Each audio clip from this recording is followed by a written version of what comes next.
Aujourd'hui, j'observe qu'il y a un décalage complet entre ce monde des startups du numérique que je connais bien et toute une administration qui parfois, si on essaye de bien faire, c'est pas le sujet, mais qui n'est pas dans cette culture-là, dans cette compréhension-là.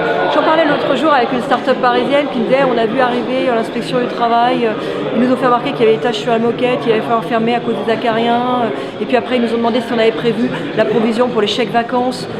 Tout ça ne correspond pas, nous, aux besoins même de nos salariés. Et donc, j'ai eu un rêve, mais c'est quelque chose qui n'est pas possible en l'état actuel du droit.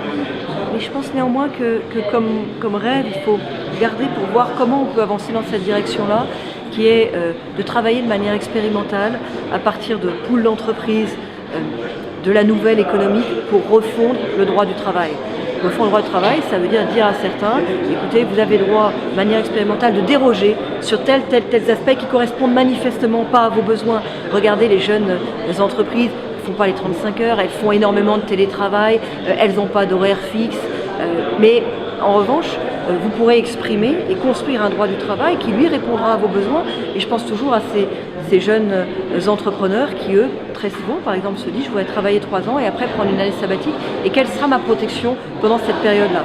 Voilà, faire évoluer le droit du travail pour qu'il corresponde véritablement à cette nouvelle génération d'entrepreneurs et de salariés qui aujourd'hui ont l'impression, quand ils sont face au code du travail, de parler juste une langue complètement différente.